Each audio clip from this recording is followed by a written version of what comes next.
This is a live stream of the Johnson County Public Health Press Conference to update COVID-19 in Johnson County. The conference will begin at approximately 1 p.m.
Break.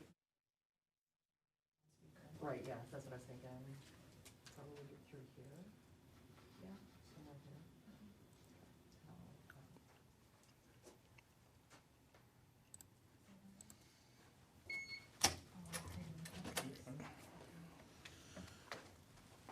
This is a live stream of the Johnson County Public Health Press Conference to update COVID-19 in Johnson County. The conference will begin at approximately 1 p.m. in about 3 minutes. Oh, yeah, so 3 year.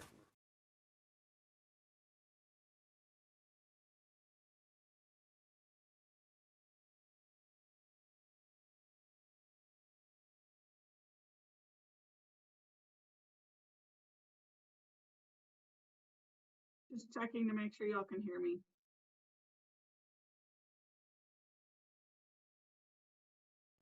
I can hear you if that's helpful. Great, thanks, Margaret. It's probably not very helpful, but I can hear you. I can hear you too, so we can have a conversation even if they don't. Okay, well, we could do that. We've never had that chance. Great, thank you so much.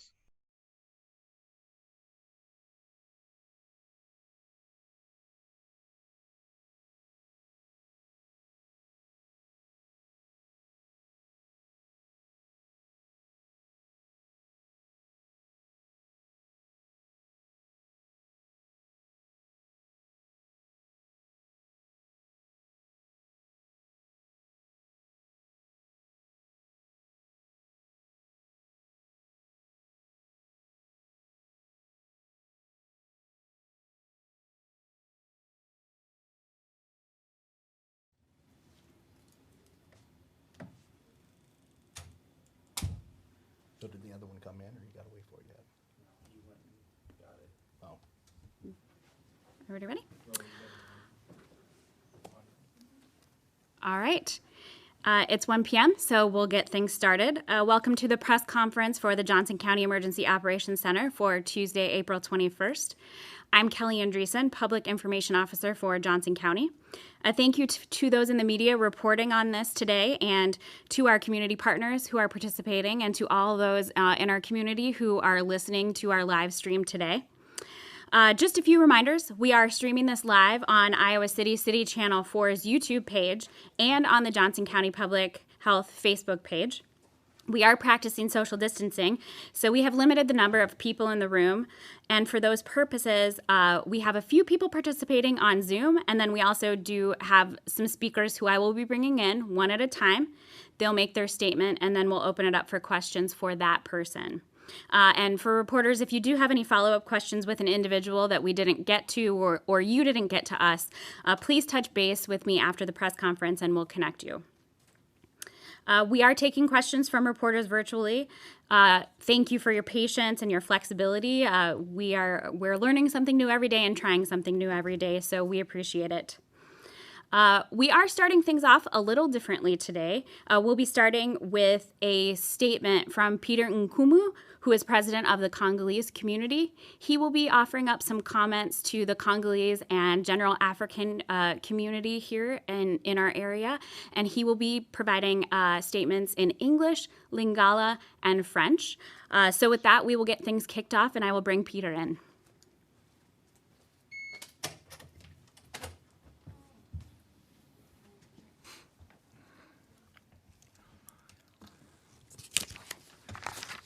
Good afternoon. My name is Peter Nkumu. I'm one of African leaders, especially Congolese community of Iowa. And today I have 3 statements that I'm going to read to you in 3 languages. I'm going to start with English, and then I will be reading the same statement in Lingala, which is one of our African language, and then I will also read one in French. Okay, so English now. We know that there are many questions in our community related to the coronavirus or COVID-19. And we want everyone to know that the health department and our local hospitals, UIHC and Mercy, are working closely with the African Communities Network and the other communities organizations to address your concern. So in a week or so, there will be a Facebook Live event that will be hosted by the Congolese Health Partnership. We don't have all the details right now, but if in the future we hope to have the details in website of the Congolese Health Partnership, which is www.congolese. One second. I'm going to read the address again. It is www.chp, which stands for Congolese Health Partnership, Iowa.org. Sorry about that. So that's where you can get more details about this Facebook Live event. So now I'm going to say the same message in Lingala. Mbote na bino bandeko na ngai ya communauté congolaise. Ngai wabino President Peter Nkumu. Bakonzi na biso ya santé publique awa na Johnson County basengi ngai napesa bino message oyo.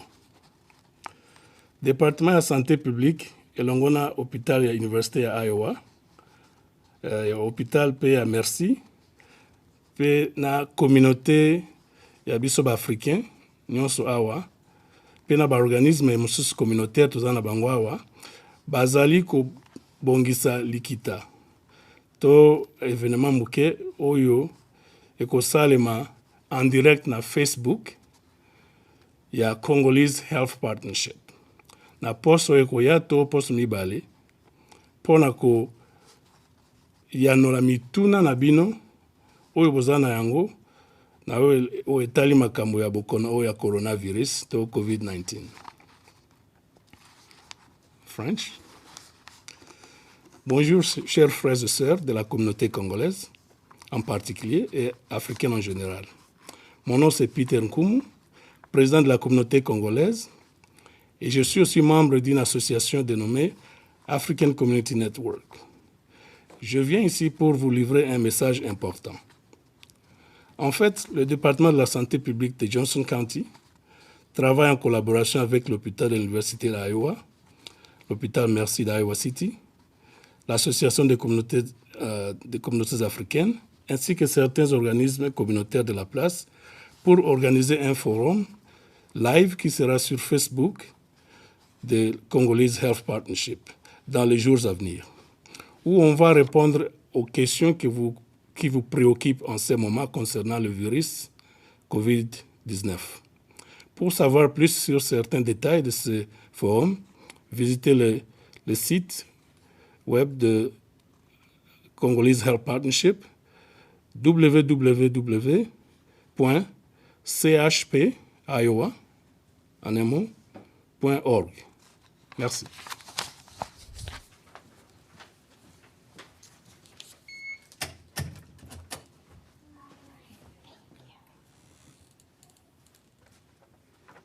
All right, thank you, Peter, for that message. And now we will switch over to our Zoom participants. Dr. Teresa Brennan, Chief Medical Officer, University of Iowa Hospitals and Clinics. Hi, Dr. Brennan, how are you doing today? I'm good. How are you? Okay, thanks so much. Good afternoon. A couple quick updates. So as of midnight last night, we had 33 adult inpatients who were COVID positive and one COVID-19 pediatric inpatient. That gives calendar year-to-date numbers of 92 for adult inpatients and 3 for pediatric inpatients. That's year-to-date from the start of the outbreak until now. I also wanted to give a quick update on PPE and face coverings for our employees.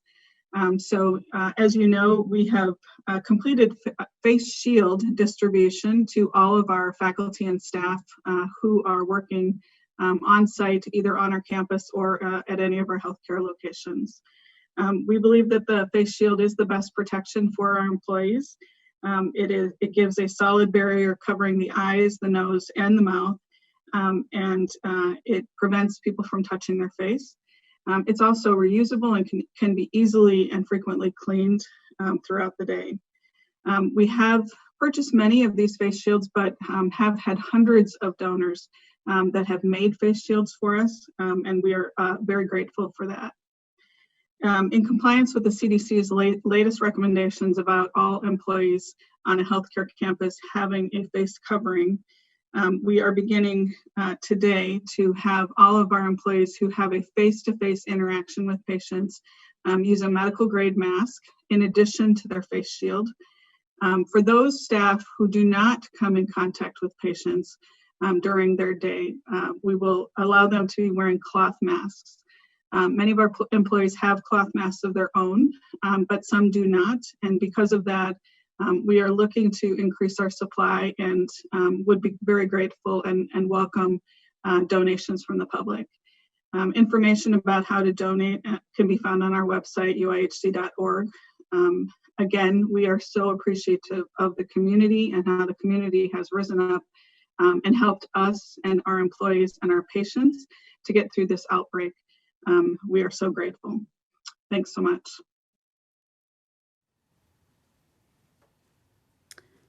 Thank you, Dr. Brennan. And we do have some remote questions from the press, and I'll read them in the order that we received them.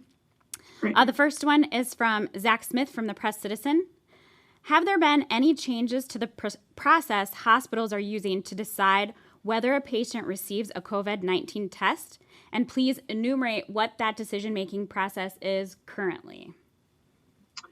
We have a number of testing guidelines for patients.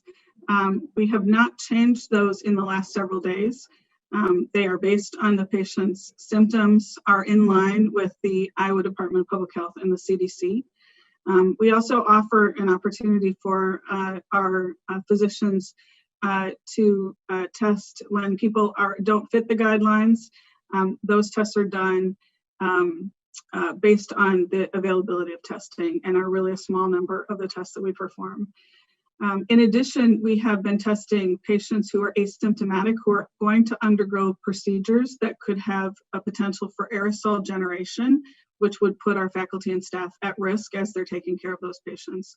So those asymptomatic patients are tested within the 24-hour period prior to undergoing their procedure. Another question from Zach Smith. If I think I have COVID, but I'm not terribly sick, will I be able to get a test from UIHC? And were such cases tested in the past or just for inpatients? Yeah, the guidelines, that's a good question, Zach. So the guidelines really differentiate patients who are at highest risk and patients who have symptoms. And so if you have symptoms, the recommendation would be that if you wanted to be tested at UIHC, that you go through a video clinic where they would evaluate what your symptoms are and your other medical conditions and determine whether you fit into those guidelines of the ability to be tested. Next, we have a question from Michael O'Brien with KCRG. What are your thoughts, and what does the preparation timeline look like in regards to responding to a second wave of the virus? Yeah, it's a really good question. So there's lots of conversation nationally about second waves. Those conversations really are about opening up the government, opening up our healthcare facilities, and what that would mean. We have a surge plan that has been built, and we are ready to take care of patients, whether that is within the first wave or the second wave. Now we have a few questions from Kate Payne with Iowa Public Radio. Has UIHC had to furlough workers or reduce pay as Unity Point has done? At this point, we have not. Another question from Kate. Is there anything else you can tell us about how the outbreaks at regional meat processing plants are impacting UIHC and surge capacity in Johnson County?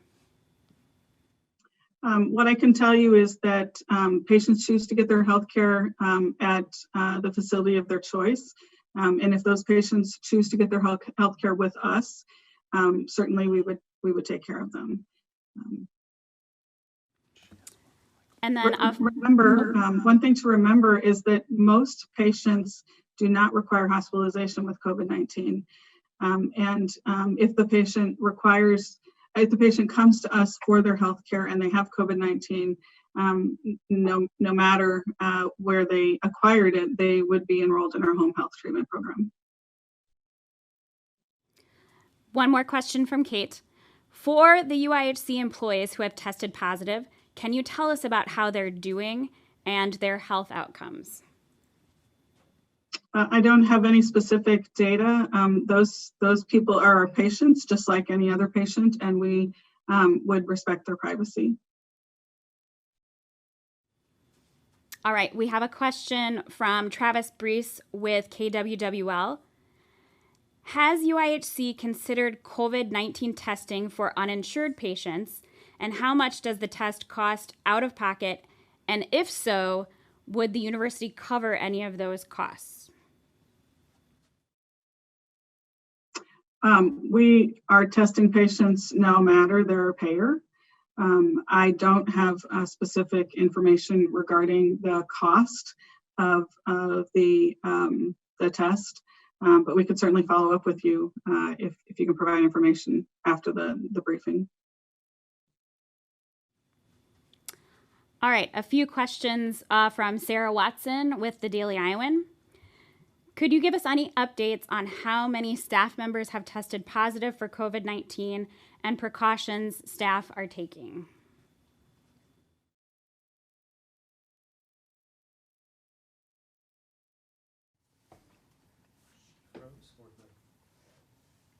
Looks like we're a little frozen. We will try and figure things out. I apologize for the technical difficulties.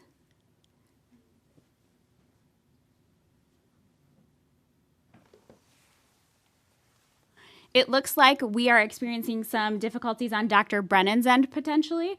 So at this point, we will shift to. It's just me. If you're unfrozen now, could you repeat? Looks like you're back. Great. Okay, so the question is, could you give us any updates? I can hear you now. Okay, great. Could you give us any updates on how many staff members have tested positive for COVID-19 and precautions staff are taking? Sure. Yesterday we had 2 additional employees. That gives us a total of 68 employees to date. This is dating back to the onset of the outbreak in the end of February, early March. We are taking full precautions for everyone. We believe that as community transmission has increased, that we need to take these precautions no matter where our employees are. When they are on site, they are wearing face masks and, as I said earlier, as of today, face shields.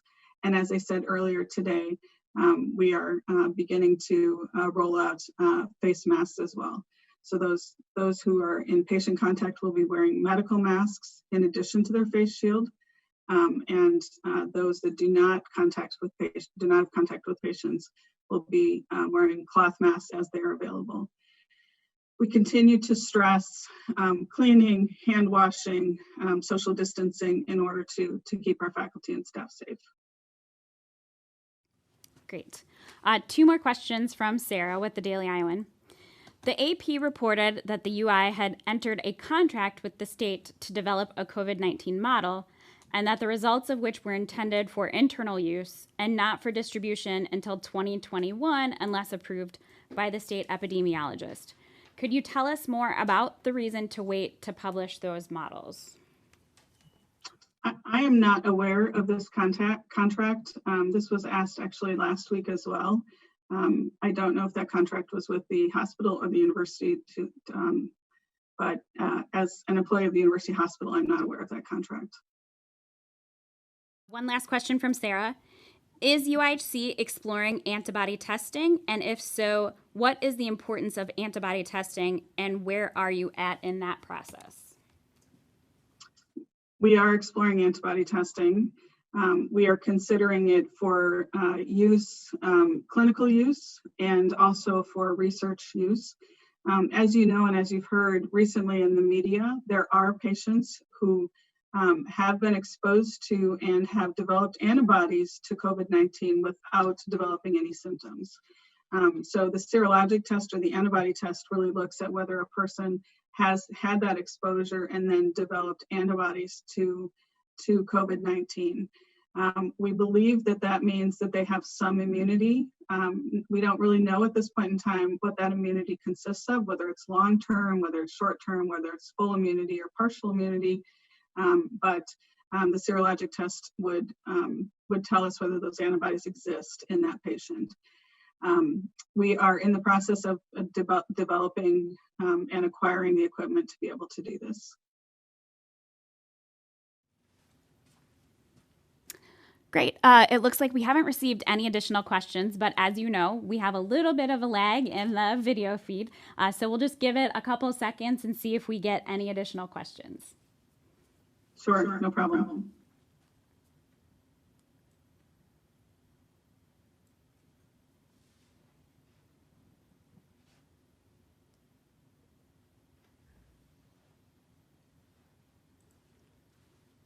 All right. It looks like we have no further questions. Once again, thank you, Dr. Brennan. We really appreciate you participating today. You bet. Stay safe, you all. Thanks. And now we will move on to Margaret Reese, Public Information Officer for Mercy, Iowa City. Hey, Margaret. Hello, Kelly. Hi, how are you? Good. How are you? I'm well, thank you. Thank you, everybody, for being here, kind of.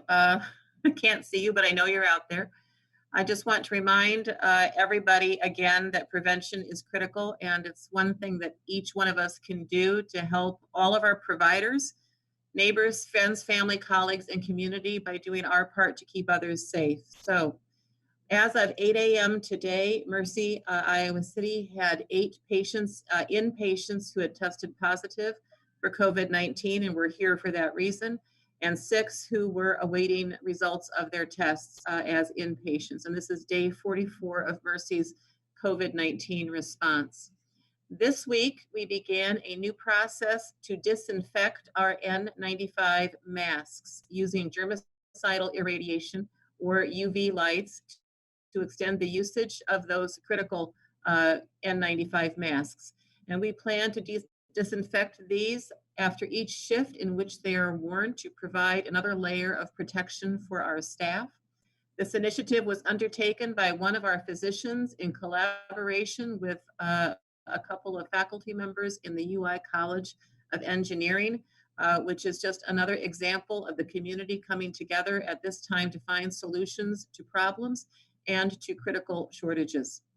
Mercy is also now enrolled in the Mayo Clinic Convalescent Plasma for the Treatment of Patients with COVID-19 program, which is a research study to see if plasma from someone who has recovered from COVID-19 has substances that could improve the chances of recovery for someone else. So only patients who were hospitalized for COVID-19 and are referred by their healthcare provider provider will participate in this protocol. Mercy is now part of the Mayo Clinic IRB, or Institutional Review Board. This is very recent for us, so we are working through the details and protocols, but it's very hopeful, and we hope that this will make a difference for some of our patients. Our health coaches, who typically follow up and are still following up with all of the patients who are in our accountable care organization, are also following up by phone every 3 days with every patient who has been discharged as an inpatient with positive COVID-19 diagnosis. And this is to make sure that their condition remains stable or is improving. And our Mercy On Call nurses, and that is our 24/7 nurse triage service, follows up by phone with anyone who has tested positive and is discharged from our emergency care unit. So they come and they are seen in the tent outside the emergency care room. They are diagnosed as being positive for COVID-19, but are discharged back to home to recover there. And again, they are contacting those patients every 3 days as well to follow up with them in their condition. We would like to thank everyone in the community for the many, many donations of cloth masks, other supplies, and meals for our employees. We appreciate these contributions, and we appreciate the continued donations of cloth masks and gowns. We are now supplying masks to patients who present for care in the hospital. They may be coming for an appointment in the lab or radiology. They're coming to maternal child to deliver. They have surgery that cannot wait. They're in the emergency room and so forth.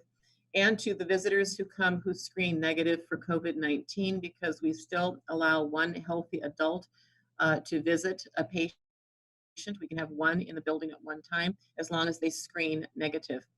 It is also something that we have done to make sure that all of our patient or our colleagues who work with patients or within 6 feet of a patient have face shields, and we have made many of these ourselves. We've received some donations, but we've made 1,200 of them ourselves, and that's true in the hospital and in the clinics. And we also are strongly encouraging our colleagues who are not in patient-facing positions within the hospital and in the clinics to wear cloth masks when they are here, and also to continue that behavior when they are not here, so in the community as well, to wear those cloth masks.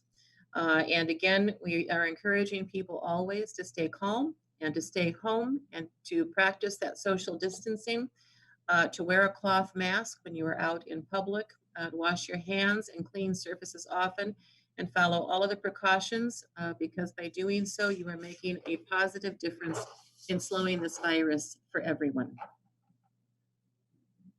Thank you. All right, Margaret. We have a question from Amy Bro with the Press Citizen. Have staff at Mercy expressed concerns about the amount of PPE they are provided by the hospital? And if so, how are these concerns addressed? PPE and making sure that we have an adequate supply is a primary issue and cause for us. And I am not aware of any complaints of that nature, and we are working extremely hard to have what we need and to have the appropriate quantities in the right places at the right time, and have done many things to preserve PPE, such as asking for those cloth masks from the community, now making some isolation gowns on our own from sterile wrap. We have colleagues who have volunteered and have made several hundred of those, and they can be laundered. Now disinfecting our N95 masks so we can continue to use those, and following every possible avenue that we have to secure the supplies that we need. So we feel cautiously optimistic that we have what we need available. A few questions from Zach Smith with the Press Citizen. Have there been any changes to the process Mercy is using to decide whether a patient receives a COVID-19 test? And please enumerate what that decision-making process is currently. We continue, as Teresa Brennan said, to follow the guidelines of the Iowa Department of Public Health and the CDC, and we would screen every patient or everybody who presents to see if they meet the criteria for a test. And it's not that you are deliberately excluding people from having the test, but it is the availability of tests. We only receive each week so many swabs, or every other week for testing. And if those are gone, they are gone, and we can't test anyone else. So continuing to follow the guidelines of IDPH and the CDC, which is what all other hospitals are doing as well, is absolutely critical to make sure that we have what we need available for people who really need it. Because again, most individuals who test positive or would test positive for COVID-19 are able to recover at home, and there is a large number of people who aren't even aware that they have been infected, and they get over it without really any symptoms at all. So we follow the criteria to make sure that we are testing those individuals who are at highest risk. One more question from Zach.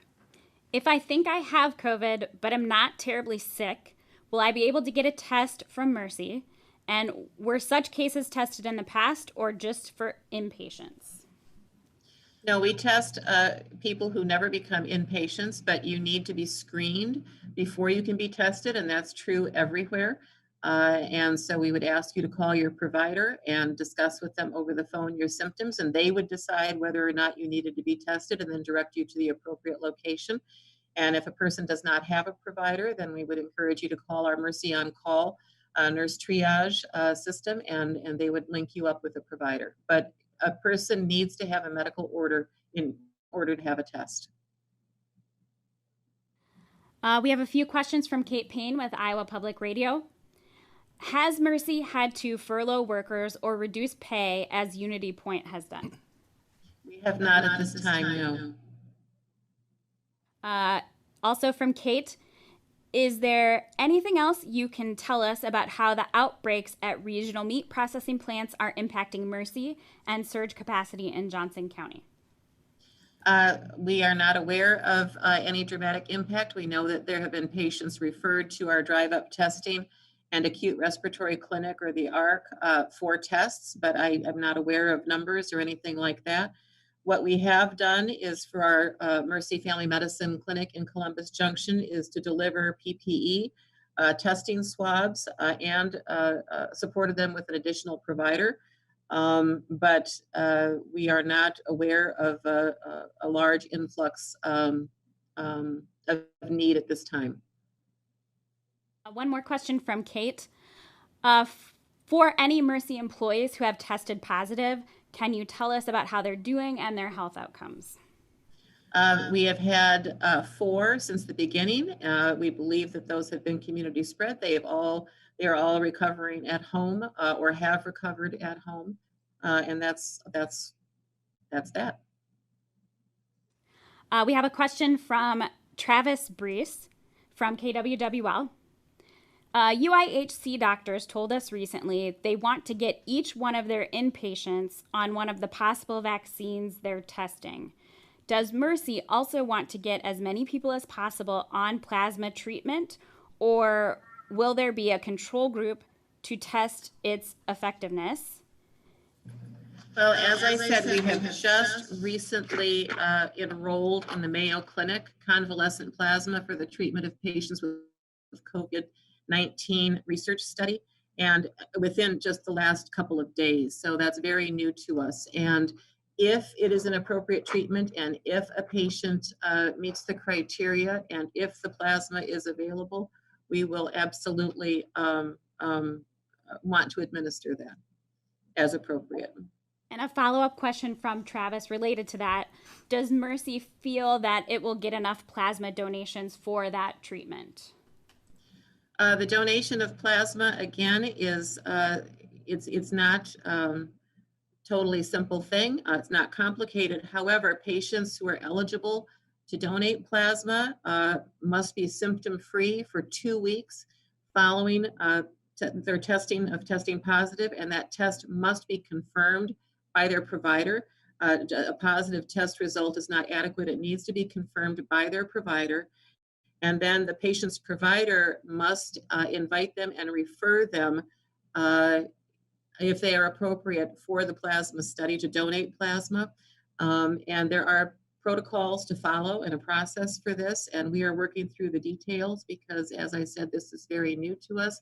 But patients who have tested positive are symptom-free for 2 weeks.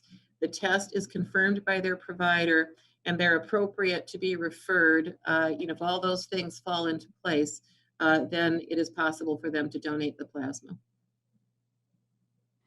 We have a question from Sarah Watson with the Daily Iowan.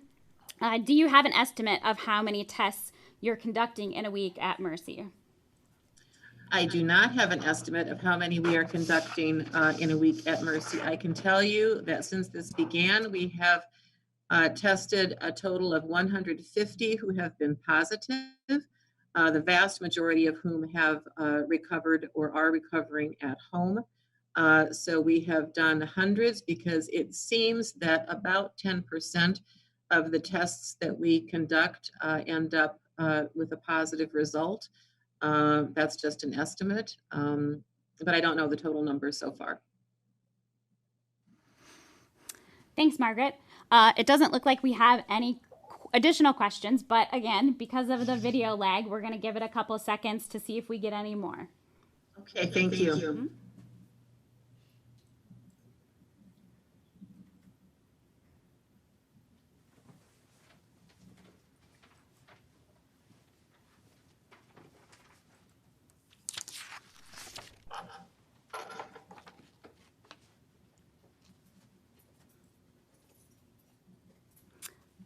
All right, it looks like we have not received any additional questions. Thank you, Margaret, for joining us. Thank you, Kelly. Thank you, everybody.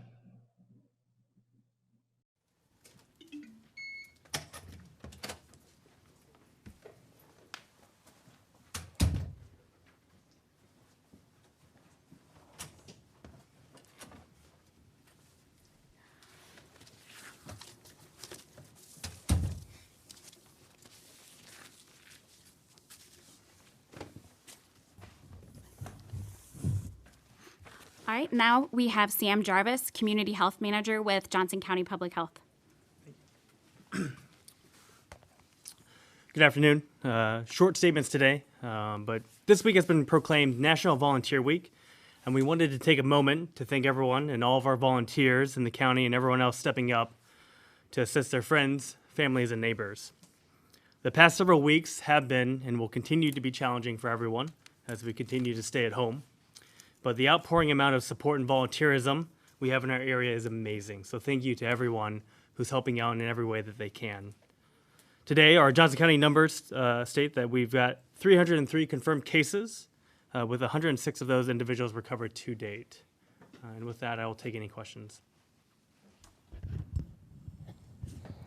This question is from Amy at the Press Citizen. Does Johnson County Public Health recommend that schools and universities remain closed for the fall? Right now, it's pretty early to make those decisions, and we would look towards our state partners to determine that. This is a question from Michael O'Brien. What are your thoughts, and what does the preparation timeline look like in regards to the response for a potential second wave of this virus? At this moment, it's hard to say, but today we noticed or we saw that the governor announced Test Iowa, and so enhanced testing and being able to do contact tracing will be a part of that. Okay, I have a few questions from Kate Payne at Iowa Public Radio. Can you update us on the county's contact tracing process? The same as before that we mentioned. We're continuing to make contact with positive cases and their household contacts. And how many staffers are working on this? Right now, there are a total of 4 disease prevention specialists working on case investigations with 3 additional support staff working with various parts of that workflow. So a total of 7. And on average, how long does it take to trace a person's contacts? Highly dependent on the situation. It could be a quick conversation if people are able to recollect their whereabouts and what they've done. Obviously, with the community mitigation measures in place, it's a little bit easier because everyone's either at home or making their essential trips. So. Another one from Kate Payne at Iowa Public Radio. How are language interpreters involved in this process when needed and provides interpretation? We utilize the service of the health department as well as other translation materials. Okay, and this is a follow-up from Kate Payne.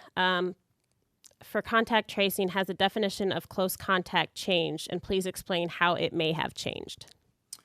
I'm not sure what you're referring to, if it has changed recently. I know that what we're looking at is household contacts primarily, and then others who have spent a prolonged amount of time with those individuals. So by those instances, with if they've been over at their house for a prolonged period of time, but primarily it is household contacts.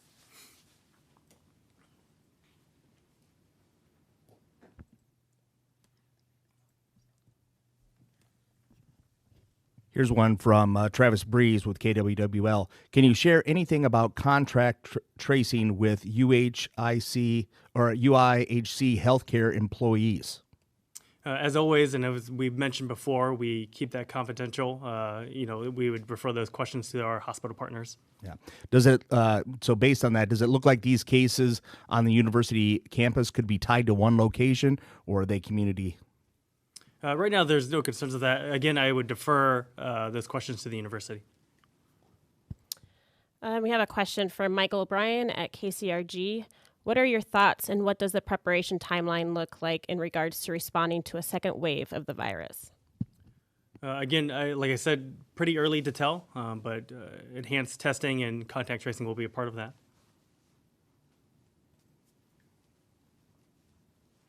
Here's a follow-up from Michael O'Brien at KCRG. How frequently are discussions happening regarding reopening businesses like we've seen in the state of Georgia? To my knowledge, very few. Right now, we're still in the escalation phase of all of this. So, like I said, it's pretty early on right now to imagine what that might look like. But I'm sure many partners at the state and federal level are looking at that.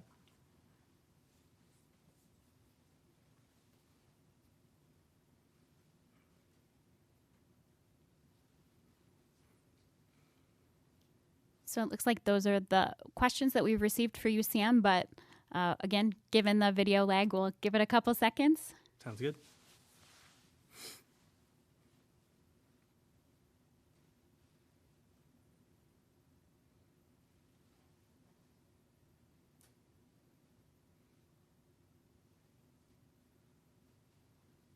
All right. Thanks, Sam. All right. Thank you.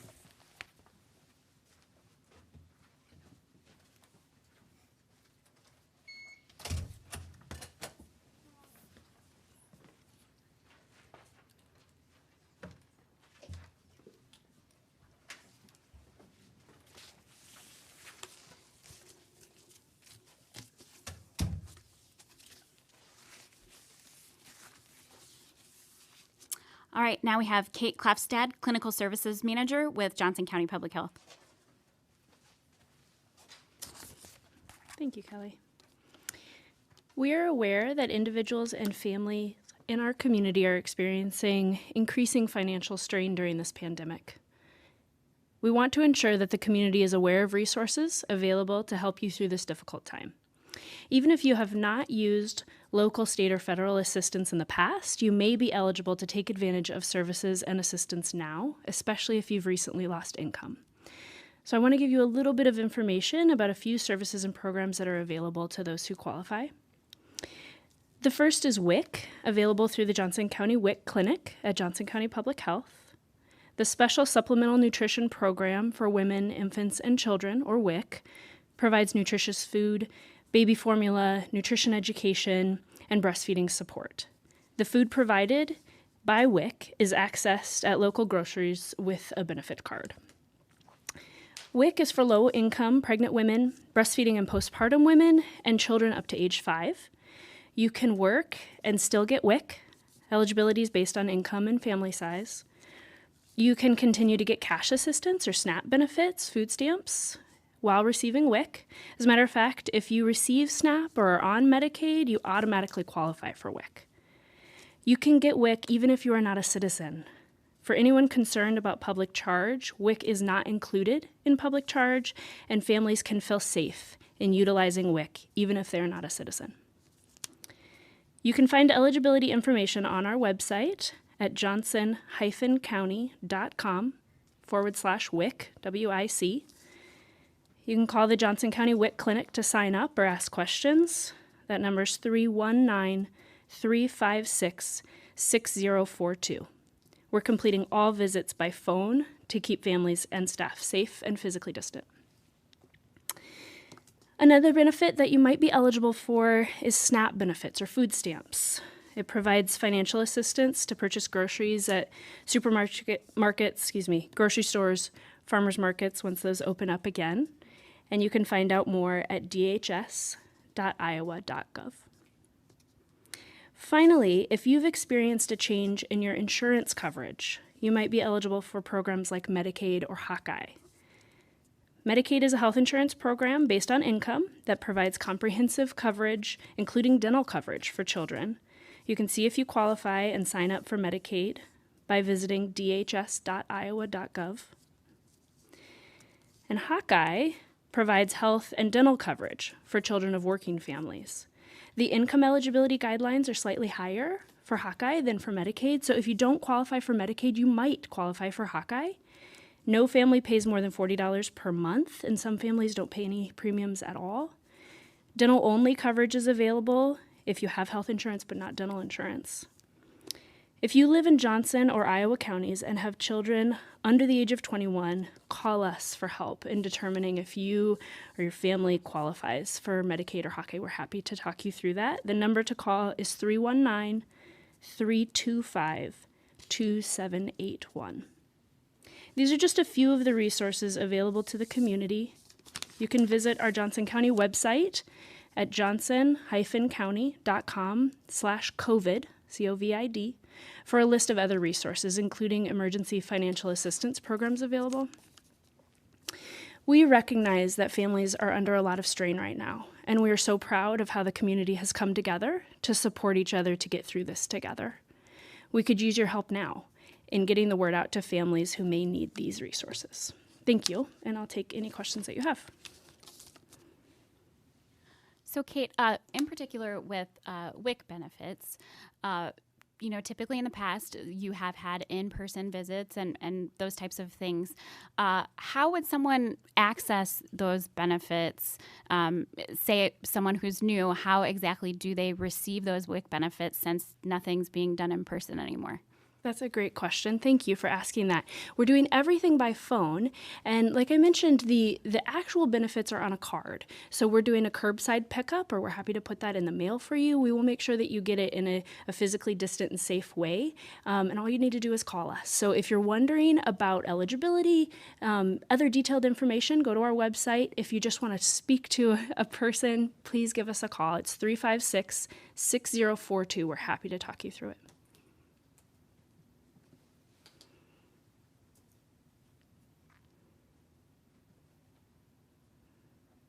We do have a little bit of a lag with the video, so we're going to give it a sec.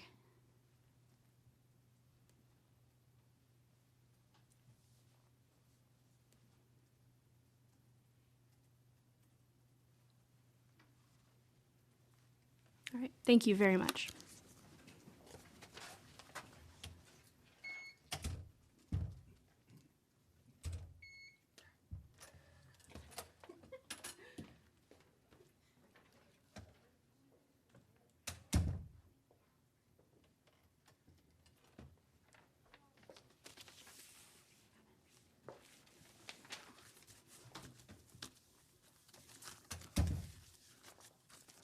All right, and now we have Lynette, Jacoby, Social Services Director for Johnson County. Good afternoon. I know these are challenging times, and many Johnson County residents are experiencing economic hardships. As always, our community has rallied together to help ensure that support is available to those in need. I wanted to take the opportunity to share some of the resources that may assist households with bridging the financial gap. The Johnson County General Assistance Program is one of those programs that offers rent assistance, utility assistance, and assistance with meeting non-food vouchers, medications for those households that are eligible.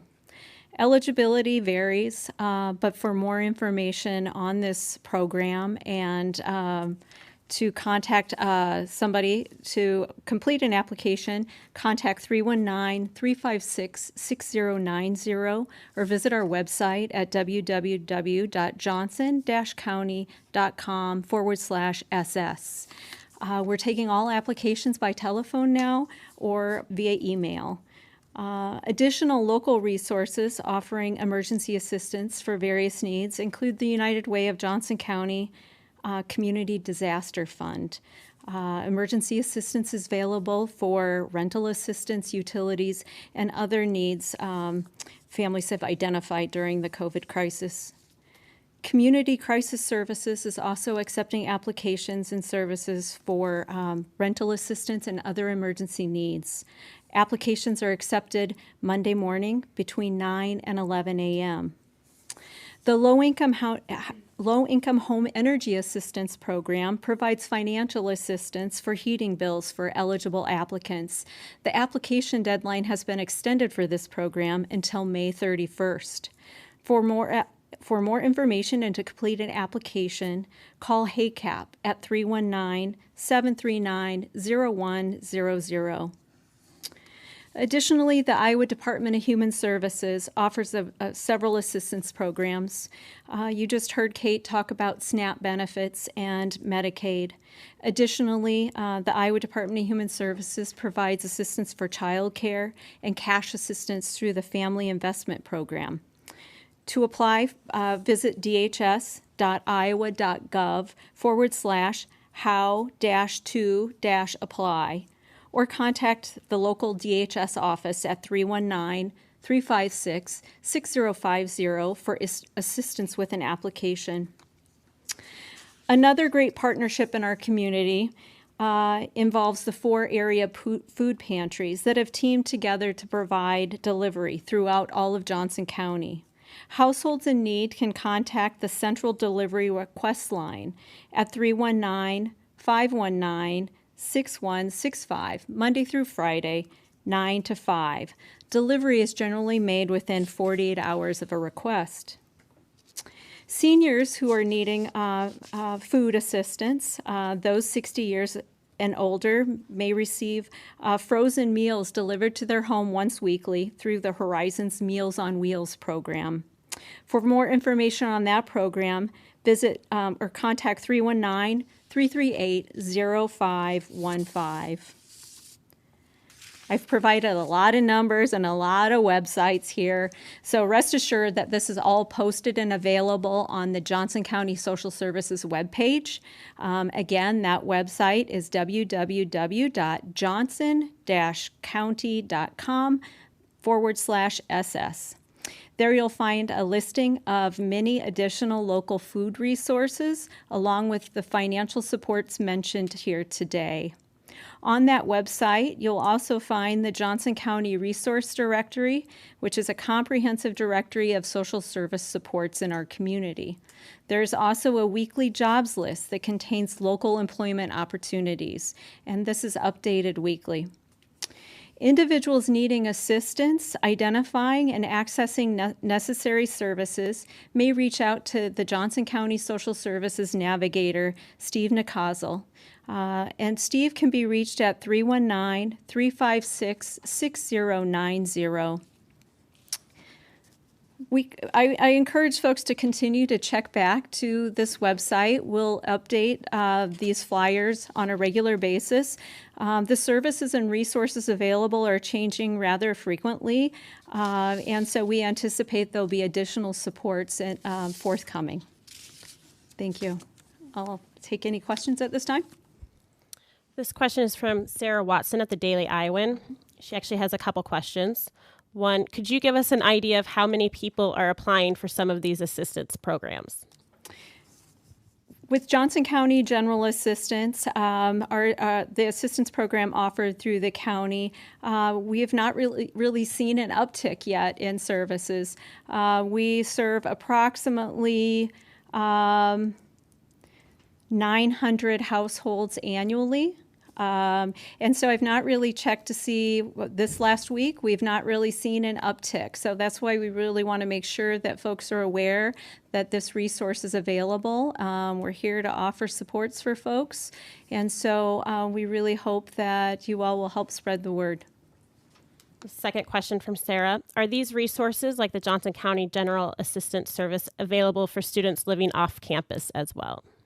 The General Assistance Program is not available for students. The other resources, however, I believe do provide assistance for students. So Lynette, you mentioned that social services is taking applications over the phone now, which is a little different.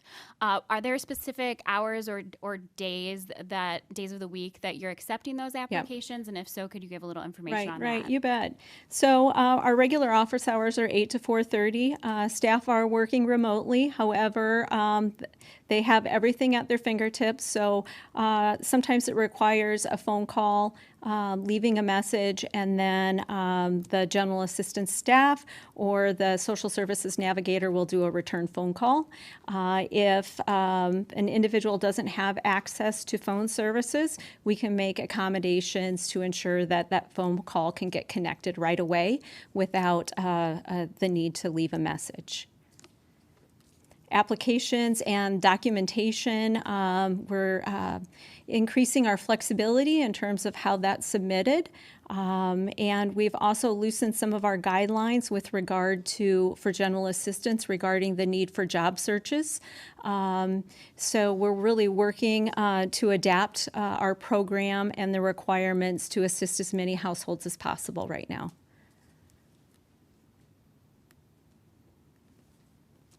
We're going to give it a second to see if we get any more questions.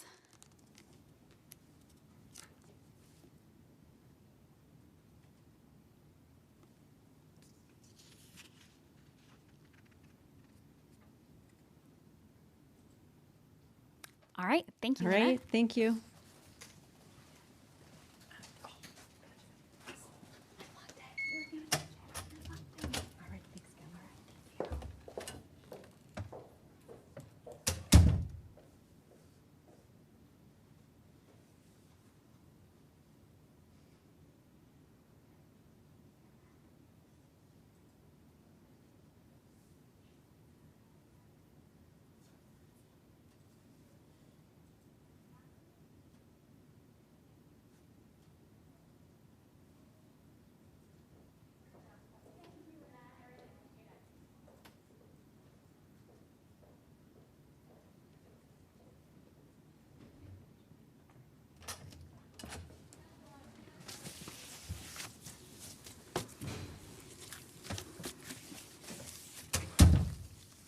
All right, wrapping things up, we have Dave Wilson, Director of Johnson County Emergency Management.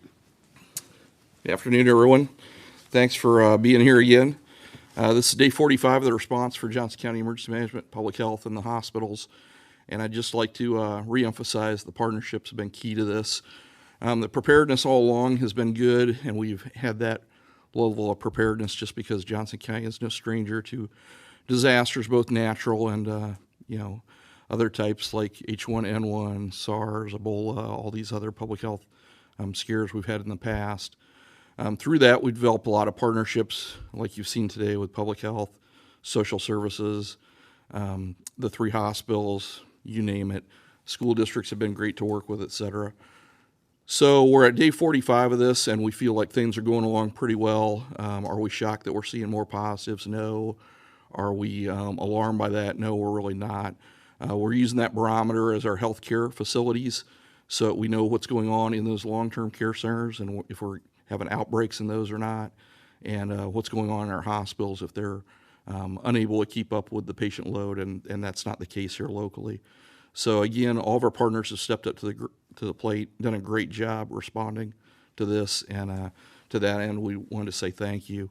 I'd also like to recognize the people that we don't normally interact with, the business community, Think Iowa City, some of those volunteer groups that have come out of the woodwork to make surgical masks, reusable ones for the folks at home, folks at the hospitals and in nursing homes. The people have done surgical gowns, the people who have done face shields, New Boco, Iowa City Fab Lab, the wineries that have started making hand sanitizer, you name it. People have shown their resilience and their community spirit by stepping up as Johnson County citizens and Iowa citizens and Americans, and just coming out of the woodwork to help solve problems. And in any situation like that, that's what we need, is problem solvers and people with a positive can-do attitude. And we've been no stranger to that here in Johnson County. And I just want to say to everybody watching at home, thanks. We appreciate it. It's a team effort, and we're all in this together. And sometimes your biggest contribution is just, staying at home, hanging out until this passes, especially if you're in one of the risk categories. So I'll take any questions with that, and just wanted to thank everyone. Dave, Johnson County was a little ahead of things in terms of supply that we had available. And it seems like a common question from our reporters is how we're doing on supplies, and if there's anything new that we're seeing that we're needing, that we're short on, if you could give a little update on that. Sure. It seems like most of the healthcare facilities, both nursing homes and hospitals, have gotten to the point where they're good on reusable face shields. We still kind of have an up and down day with gowns, just infection control isolation gowns. We'll go a few days, 2 or 3, and everybody will be fine on gowns. Then we'll have somebody say, hey, I need 100 or 500 gowns. So gowns still continue to be a kind of an up and down thing. Masks, N95 masks, KN95 masks, those types of things. Again, another one of those deals that ebbs and flows. There's been a lot of effort put into decontaminating and re-cleaning, reusing those, but certainly we can use any N95 masks that people run across. But for the most part, we have never ran out completely. We've never had anyone call us and say, hey, I'm completely out. We've had people say we're getting low, or our projection in 2 or 3 days is that we might be out. So our supply lines have been good, but that problem kind of ebbs and flows. But those are our most frequent things. Dave, we've got a question here from Travis Breeze with KWWL. KWWL, they're still getting questions in their newsroom about the virus peak in Iowa. Is that something that the EMA or anyone in Johnson County is trying to forecast? So we're not. We're following the tools that are used at the federal level. I think everybody kind of relies on that one that's been developed out in the state of Washington. They look at that a lot. There's several others that have been out there as well. We're looking to State Department of Public Health, CDC, and Health and Human Services to do that. They have much more capability and a much greater global picture of that than we do locally. Yeah, do you know what matrix they're using to develop that estimate for a peak? I do not, actually. I do not.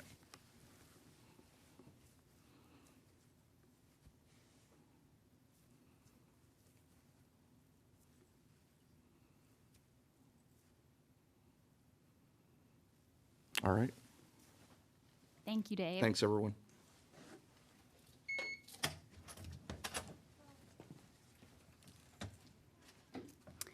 So that concludes our press conference for today. Thank you again to everybody who participated, for the reporters who sent in questions, for our community partners, and for those tuning in.